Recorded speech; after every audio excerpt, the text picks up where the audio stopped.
Good morning. It's Tuesday morning, and today we read from Matthew 22:34 through 40.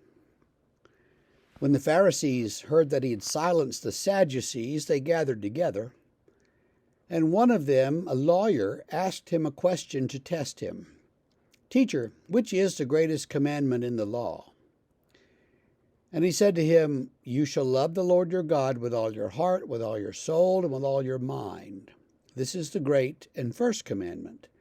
And a second is like it. You shall love your neighbor as yourself. On these two commandments depend all the law and the prophets." So, Jesus has silenced the Sadducees. He's answered their question in a way that they walk off going, "What can we do with this guy?" So then the Pharisees say, "Well, let's try. Maybe we can get him." And the Pharisees are sort of the opposite of the Sadducees. The Pharisees believe in the resurrection of the dead. The Pharisees have a kind of an apocalyptic attitude that, God is coming back and judge the world.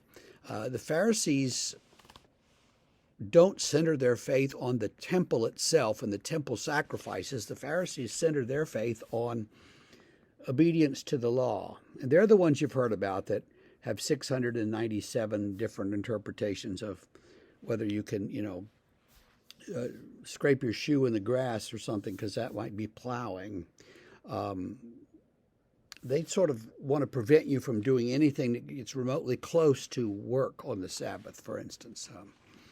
Anyway, so they have a very different attitude. It's actually Pharisaic faith that survives and becomes Judaism after the temple is destroyed. And so one of their legal experts asked Jesus, "Well, what's the greatest commandment in the law?"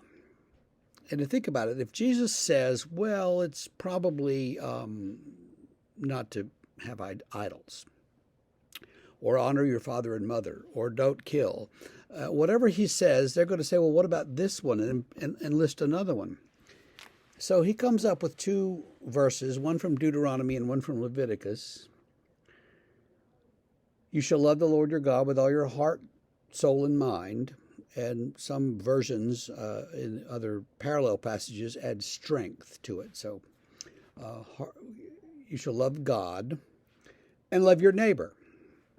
Well, there you go. That's sort of it in a nutshell. A youth group once translated that as, "You shall love God with all your parts and love your neighbor." Love God with all your parts and don't be a jerk. That's kind of the way that Jesus summarizes the faith, and I like that little paraphrase myself. And this is the great commandment: love God with everything you have, and love your neighbor with everything you have, the way that you love yourself. And everything else in the Old Testament sort of follows out of those two commandments, Jesus says. They really don't have any further questions. They do ask him another question, and we'll get to that tomorrow, but they really don't have anything to say at that point. They can't argue with this. There's not much room for debate. Love God and love your neighbor. Well, that's kind of what we're here for, right? That's what our faith is about. And that's what we would say, too. That's what our faith is about, loving God and loving our neighbor. That doesn't mean always that we need to always be nice to our neighbor. Sometimes you have to confront somebody and say, "Hey, you know what? We got to stop this. We got to change this. We got to find a way to live side by side, to live together as neighbors." Or sometimes we've got to say, "Hey, God, I don't understand this. You keep doing this." And every once in a while, God just sort of drops something in our laps and our whole direction changes. Say, "Oh, okay, you don't want us to do that way. You want us to do something new and different." And I really think that God is frequently in the habit of giving us challenges that are new and different. See what we'll do with them. And sometimes we follow through, and sometimes we fail miserably, but there's always grace, and that's the good part.